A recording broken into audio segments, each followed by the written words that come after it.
ಓದ್ಕೊಂಡವಳೆ. ಕೂಡಕ್ಕೆ ಹೋಗ್ತಾರೆ ಅಂತ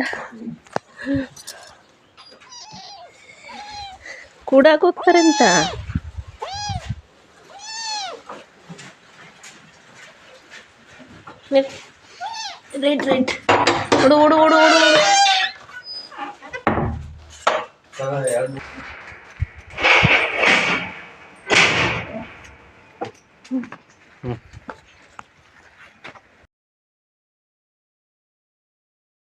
hi friends, ಎಲ್ಲರೂ ಹೇಗಿದ್ದೀರಾ? ನಾನಂತೂ ಚೆನ್ನಾಗಿದ್ದೀನಿ, ನೀವು ಚೆನ್ನಾಗಿದ್ದೀರಾ ಅಂತ ಅಂದ್ಕೊಂಡು ಇವತ್ತಿನ ವ್ಲಾಗ್ನ ಸ್ಟಾರ್ಟ್ ಮಾಡ್ತಾ ಇದ್ದೀನಿ.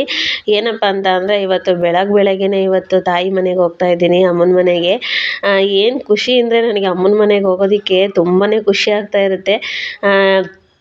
ವಿಶೇಷ ಏನಂತ ಅಂದರೆ ತವ್ರ ಮನೆಯಿಂದ ಯಾರಾದರೂ ಬಂದು ಕರೆದ್ರೆ ಅದರಲ್ಲಿರೋ ಖುಷಿ ಯಾವುದೂ ಇಲ್ಲ. ನಂದು ತಾಯಿ ಇಲ್ಲದೆ ಇರೋ ತವ್ರ ಮನೆ ನಂದು. ಆದರೂ ಏನೋ ಒಂಥರ ಸಡಗರ ನನಗೆ ಅಲ್ಲಿ ಹೋಗ್ಬೇಕಂತ ಅಂದರೆ. ನನ್ನ ತಾಯಿ ಇಲ್ಲ ಅಂತ ಅಂದ್ರೂ ಯಾರಾದರೂ ಬಂದು, ಈಗ ನಮ್ಮ ದೊಡ್ಡಪ್ಪತಿರ ಮಕ್ಕಳು, ಚಿಕ್ಕಪ್ಪತಿರ ಮಕ್ಕಳು ಯಾರಾದ್ರೂ ಬಂದು ಯಾವ್ದಾದ್ರು ಒಂದು ಫಂಕ್ಷನ್ಗೆ ನನ್ನನ್ನು ಇನ್ವೈಟ್ ಮಾಡಿದರೆ ನನಗೇನೋ ಒಂಥರ ಖುಷಿ, ಆಕಾಶನೇ ಕೈಗೆ ಸಿಕ್ಕುವಷ್ಟು ಖುಷಿ ಆಗ್ತಾ ಇರುತ್ತೆ ನನಗೆ. ಫ್ರೆಂಡ್ಸ್, ನಾನು ಎಲ್ಲಿದ್ದೀನಿ ಗೊತ್ತಾ? ಇವಾಗ ನೋಡಿ, ನಮ್ಮ ಅಮ್ಮನ ಮನೆಗೆ ಬಂದಿದ್ದೀನಿ.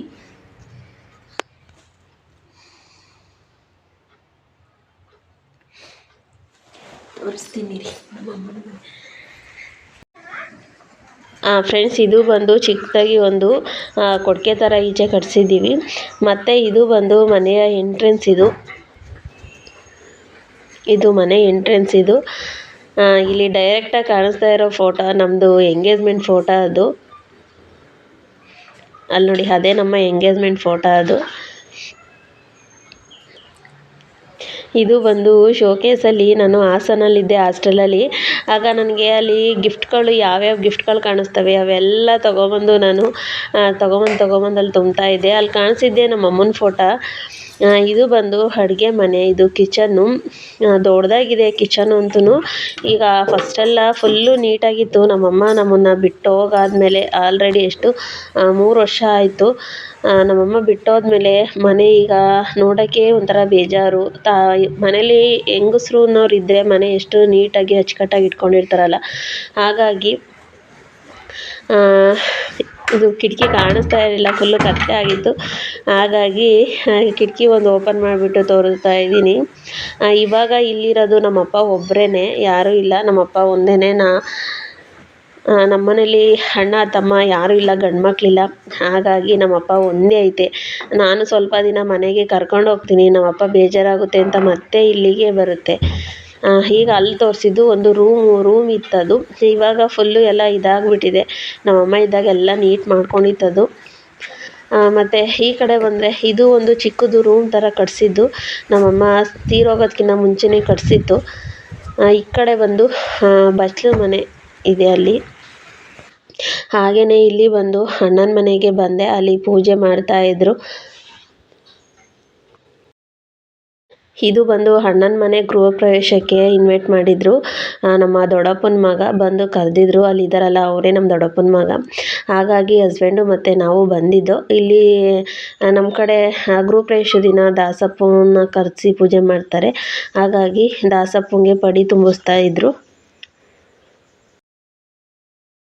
ಏನೇ ಆಗಲಿ ಫ್ರೆಂಡ್ಸ್, ತಾಯಿ ಇರಲಿ ಇಲ್ದಲೇ ಇರಲಿ, ತವ್ರ ಮನೆ ಅಂತೂ ಏನೋ ಒಂಥರ ನೆನಪು. ಅಂದರೆ ಯಾರಾದರೂ ಬಂದು ತವ್ರ ಮನೆ ಕಡೆಯಿಂದ ಯಾವ್ದಾದ್ರು ಒಂದು ಫಂಕ್ಷನ್ಗೆ ಇನ್ವೈಟ್ ಮಾಡಿದರೆ ಅದರಲ್ಲಿರೋ ಖುಷಿ ಯಾವುದೂ ಇಲ್ಲ. ಎಲ್ಲ ಯಾರಿಗೆ ಏನು ಅನ್ಸುತ್ತೋ ಗೊತ್ತಿಲ್ಲ, ನನಗಂತೂ ತುಂಬಾ ಖುಷಿಯಾಗುತ್ತೆ. ಇನ್ನು ಯಾವತ್ತು ಬರುತ್ತೆ, ಅವರು ಒಂದು ವಾರದ ಮುಂಚೆ ಬಂದು ಹೇಳಿದರೆ ನಾನು ಯಾವತ್ತು ಬರುತ್ತೆ ಆ ದಿನ, ಯಾವತ್ತು ಬರುತ್ತೆ ಆ ದಿನ ಅಂತ ಅಂದ್ಬಿಟ್ಟು ಕಾಯ್ತಾ ಇರ್ತೀನಿ. ನಿಜ ತುಂಬಾ ಖುಷಿ ಆಯಿತು. ಈ ಥರ ಇರಬೇಕು. ಅಂದರೆ ತಾಯಿ ಸತ್ತಿದ ತಕ್ಷಣವೇ ತವ್ರ ಮನೆ ಅಲ್ಲಿಗೆ ಮುಕ್ತಾಯ ಆಗಬಾರ್ದು. ಈಗ ಅಣ್ಣ ತಮ್ಮಂದಿರ ಮನೆಗಳು ಇರ್ತಾರಲ್ಲ, ಅವರು ಯಾವ್ದಾದ್ರು ಫಂಕ್ಷನ್ಗಳಿಗೆ ಇನ್ವೈಟ್ ಮಾಡಿದರೆ ಅದರಲ್ಲಿ ತುಂಬಾ ಖುಷಿ. ಮತ್ತು ಇದು ಬಂದು ಫ್ರೆಂಡ್ಸ್, ಅಲ್ಲಿಂದ ಬಂದಾದಮೇಲೆ ಮತ್ತೆ ನಮ್ಮ ಡ್ಯೂಟಿ ನೆಕ್ಸ್ಟ್ ಸ್ಟಾರ್ಟು. ಹಸ್ಬೆಂಡು ಹಸುಗಳನ್ನ ಮೇಯಿಸ್ತಾ ಇದ್ರು ಆ ಕಡೆ ಇಟ್ಕೊಂಡೋಗಿ. ನಾನು ಬಂದು ಆಡುಗಳನ್ನ ಮೇಯಿಸೋಣ ಅಂತ ಅಂದ್ಬಿಟ್ಟು ಬಂದಿದ್ದೆ ಇಲ್ಲಿ. ಹಾಗೆಯೇ ಫ್ರೆಂಡ್ಸ್, ಇವತ್ತು ಬೆಳಗಿನ ತಿಂಡಿಗೆ ನಾನು ಮಶೊಪ್ಪು ಸಾಂಬಾರು, ಮುದ್ದೆ ಮತ್ತು ರೈಸು ಮಾಡ್ತಾಯಿದ್ದೆ. ಇವತ್ತು ನಿನ್ನೆ ಎಲ್ಲರೂ ಹೋಗ್ಬತ್ತಾ ಅಂದರೆ ಬೇಗ ಎದ್ದೇಳೋದೇ ಇಲ್ಲ, ಸ್ವಲ್ಪ ಟೈಮ್ ಆಗಿಬಿಟ್ಟು. ಅದಕ್ಕೆ ಇವತ್ತು ಒಲೆಯಲ್ಲಿ ಅಡುಗೆ ಮಾಡೋದಕ್ಕೆ ಅವರೇ ಲೇಟ್ ಆಗುತ್ತೆ, ನಮ್ಮ ಹಸ್ಬೆಂಡ್ಗೆ ಕೆಲ್ಸಕ್ಕೆ ಹೋಗೋಸ್ಕೊಳ್ಳೋಗೆ ಅಂತ ಅಂದ್ಬಿಟ್ಟು ಇವತ್ತು ಗ್ಯಾಸ್ ಮೇಲೆ ನಾನು ಅಡುಗೆ ಕಾರ್ಯಕ್ರಮಗಳನ್ನ ಸ್ಟಾರ್ಟ್ ಮಾಡ್ಕೊಂಡಿದ್ದೆ. ನೈಟೇ ನಾನು ಸೊಪ್ಪನ್ನ ಸೋಸಿಟ್ಟಿದ್ದೆ, ಸೊಪ್ಪಿತ್ತು, ದಂಟಿನ ಸೊಪ್ಪು. ಅದಕ್ಕೆ ಇವಾಗ ಸಾಂಬಾರು ರೆಡಿ ಮಾಡೋಣ ಅಂತ ಅಂದ್ಬಿಟ್ಟು ಸಾಂಬಾರು ಮಾಡ್ತಾಯಿದ್ದೆ. ಆಮೇಲೆ ಇನ್ನೊಂದೇನಂತ ಅಂದರೆ ಫ್ರೆಂಡ್ಸ್, ಮಶೊಪ್ಪು ಸಾಂಬಾರು ಕೆಲವರು ಬೇರೆ ಬೇರೆ ವಿಧಾನದಲ್ಲಿ ಮಾಡ್ತಾರೆ, ನಾನು ಬೇರೆ ಥರ ಮಾಡ್ತೀನಿ. ಕೆಲವರು ಏನು ಮಾಡ್ತಾರೆ ಅಂದರೆ ಸೊಪ್ಪನ್ನ ಬೇಯಿಸ್ಕೊಂಬಿಟ್ಟು ಅದನ್ನು ರುಬ್ತಾರೆ, ರುಬ್ಬಿಟ್ಟು ಮಶೊಪ್ಪು ಸಾಂಬಾರು ಮಾಡ್ತಾರೆ. ಆದರೆ ನಾನು ಆ ರೀತಿ ಮಾಡ್ತಾ ಇಲ್ಲ. ನಾನು ಮಸಾಲೆ ಎಲ್ಲ ರುಬ್ಕೊಂಡಿದ್ದೀನಿ. ಮಾಮೂಲಿ ಈಗ ತರಕಾರಿ ಸಾಂಬಾರಿಗೆ ಯಾವ ರೀತಿ ಮಸಾಲೆ ರುಬ್ಕೊಳ್ತಾರೋ ಆ ರೀತಿ ರುಬ್ಕೊಂಬಿಟ್ಟು ನಾನು ಬಂದು ಆಮೇಲೆ ತೊಗರಿಬೇಳೆ, ಸ್ವಲ್ಪ ಹೆಸ್ರು ಕಾಳನ್ನ ಸೇರಿಸಿ ಆ ಸೊಪ್ಪನ್ನ ಸೋಸಿದ್ದ ಹಾಗೇ ಸೇರಿಸ್ತಾ ಇದ್ದೀನಿ. ಇದು ಚೆನ್ನಾಗಿರುತ್ತೆ. ಅಂದರೆ ಸೈಡ್ಸಿಗೆ ಮುದ್ದೆಗೆ ಸೊಪ್ಪು ಸಿಗುತ್ತೆ ತಿನ್ನೋದಕ್ಕೆ ಸೈಡ್ಸಿಗೆ. ಈಗ ರುಬ್ಬಿ ಮಾಡಿದರೆ ಅದರಲ್ಲಿ ಸೊಪ್ಪು ಇರೋದಿಲ್ಲ, ಬೇರೆ ಸಪ್ರೇಟ್ ಏನಾದ್ರು ಮಾಡಬೇಕಾಗುತ್ತೆ. ಅದಕ್ಕೆ ನಾನು ಸೊಪ್ಪನ್ನ ಹಾಗೆ ಡೈರೆಕ್ಟಾಗಿ ಹಾಕಿದ್ದೀನಿ ನೋಡಿ.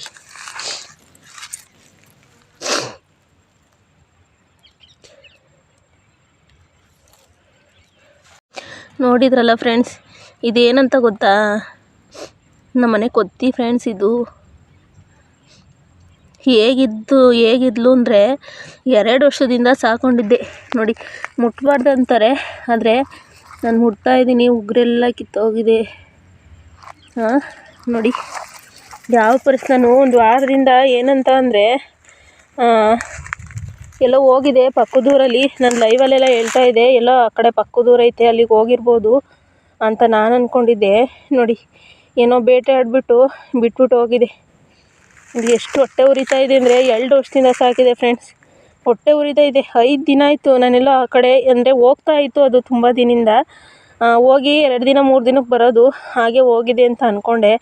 ನನ್ನ ಜೀವ ಅಂತ ಅಂದ್ಕೊಂಡಿದ್ದೆ ನಿಜವಾಗ್ಲೂ ಇದನ್ನು. ಆದರೆ ಇದೇನಂದರೆ ಮನೆಯೇ ಸೇರ್ತಾ ಇರಲಿಲ್ಲ ಫ್ರೆಂಡ್ಸ್, ಮನೆಯೇ ಸೇರ್ತಾ ಇರಲಿಲ್ಲ ನಿಜವಾಗ್ಲೂ. ಎಷ್ಟು ಅಳು ಬರ್ತಿದೆ ಅಂದರೆ ಏನು, ನನ್ನ ಮಗ ಇದ್ರೂ ಹಿಂಗೆ ಸಾಕ್ತಿರಲಿಲ್ಲ, ಹಂಗೆ ಸಾಕಿದ್ದೆ. ಆದರೆ ಏನಂತ ಅಂದರೆ ಅದು ತಿಂದು ಅರ್ಧ ಬಿಟ್ಟು ಹೋಗಿದೆಯೋ, ಅಥವಾ ಇದು ತಪ್ಪಿಸ್ಕೊಂಬಂದು ಮನೆ ಹತ್ರಕ್ಕೆ ಬರೋಕ್ಕಾಗ್ದಲೇ ಏನಾದ್ರು ಇಲ್ಲೇ ಬಿದ್ದೋಗಿದೆಯೋ ಏನೋ ಗೊತ್ತಿಲ್ಲ.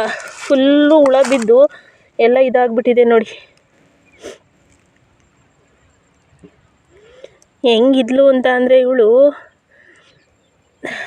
ಹುಲಿ ಥರ ಸಾಕಿದ್ದೆ.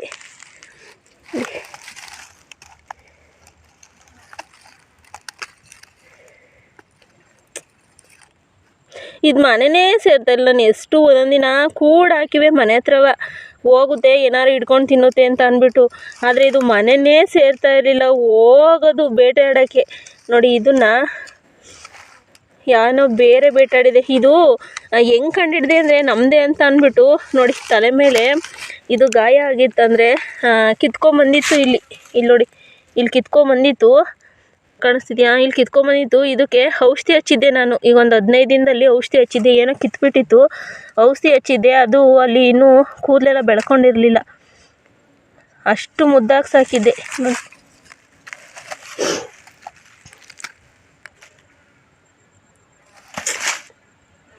ಹೊಟ್ಟೆ ಉರಿತೈತೆ. 2 ವರ್ಷದಿಂದ ಸಾಕಿ ಈ ಪರಿಸ್ಥಿತಿಲಿ ಇದನ್ನು ನೋಡೋಕ್ಕೆ ನಿಜ ತುಂಬಾ ಹೊಟ್ಟೆ ಉರಿತೈತೆ. ನಿಜ ಅವತ್ತೇನಾದ್ರು ತಪ್ಪಿಸ್ಕೊಂಬಂದಿತ್ತಾ ಅಥವಾ ಮನೆ ಹತ್ರಕ್ಕೆ ಬರೋಕ್ಕಾಗ್ದಲೇ ಇಲ್ಲಿ ಬಿದ್ದೋಯ್ತಾ ಏನೋ ಒಂದು ಗೊತ್ತಿಲ್ಲ ಫ್ರೆಂಡ್ಸ್.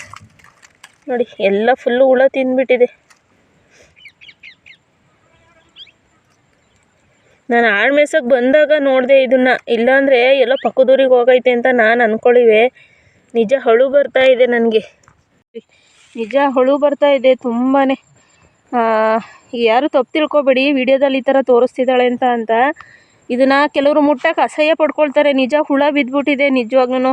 2 ವರ್ಷದಿಂದ ನನ್ನ ಮನೇಲಿ ನನಗೊಂದು ಮಗು ಇದ್ದಿದ್ರೂ ಈ ರೀತಿ ಸಾಕ್ತಾ ಇದ್ನೋ ಏನೋ ಗೊತ್ತಿಲ್ಲ ಫ್ರೆಂಡ್ಸ್. ಆದರೆ ಇದನ್ನು ಒಂದು ಮಗು ಥರ ಸಾಕಿದೆ, ಒಂದು ಗಂಡು ಮಗು ಥರ ಸಾಕಿದೆ. ನಿಜ ಇದು ನೋಡೋಕ್ಕೆ ತುಂಬ ಹೊಟ್ಟೆ ಉರಿತೈತೆ.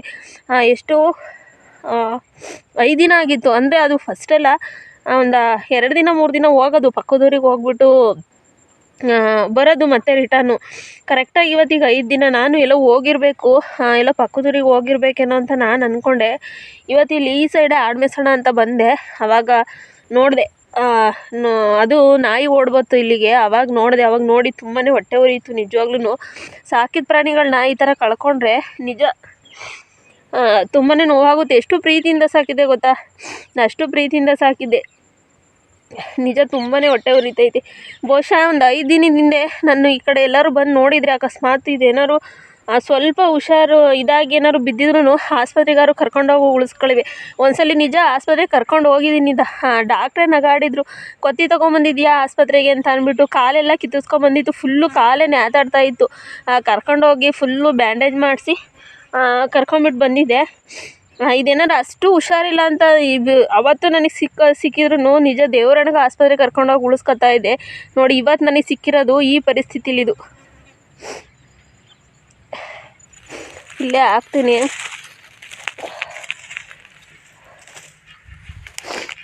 ನೋಡಿ ನಿಜ ತುಂಬಾ ದುಃಖ ಆಗ್ತಾಯಿದೆ. ಏನಂತ ಗೊತ್ತಿಲ್ಲ.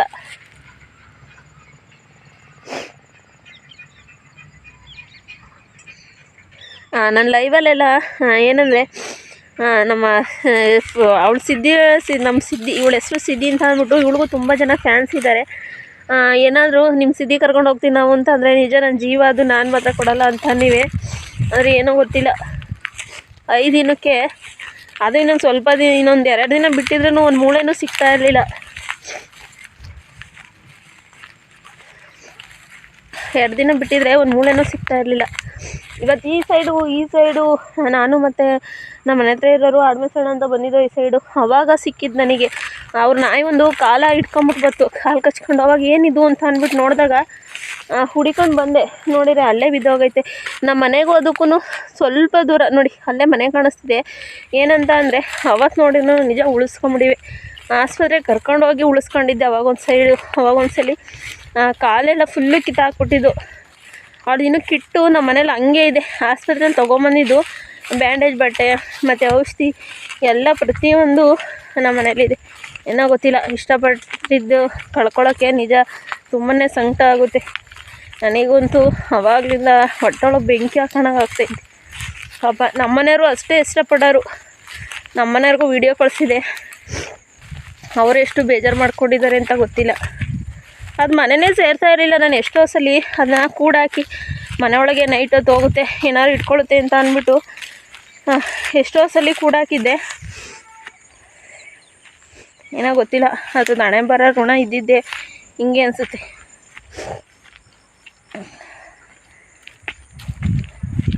ನಿಜ ಫ್ರೆಂಡ್ಸ್, ಇವತ್ತಿನ ವಿಡಿಯೋ ಇಲ್ಲಿಗೆ ಮುಗಿಸ್ತಾ ಇದ್ದೀನಿ. ದಯವಿಟ್ಟು ವಿಡಿಯೋ ಇಷ್ಟರೇ ಲೈಕ್ ಮಾಡಿ. ಹೊಸದಾಗಿ ನನ್ನ ಚಾನಲ್ನ ನೋಡ್ತಾ ಇರೋರು ಸಬ್ಸ್ಕ್ರೈಬ್ ಮಾಡಿಕೊಂಡು ಸಪೋರ್ಟ್ ಮಾಡಿ. ಹಾಗೆ ವಿಡಿಯೋ ಇಷ್ಟರೇ ನಿಮ್ಮ ಫ್ರೆಂಡ್ಸು ಫ್ಯಾಮಿಲಿ ಮೆಂಬರ್ಸ್ಗೂ ಶೇರ್ ಮಾಡಿ. ದಯವಿಟ್ಟು ಸಪೋರ್ಟ್ ಮಾಡಿ. Thank you friends.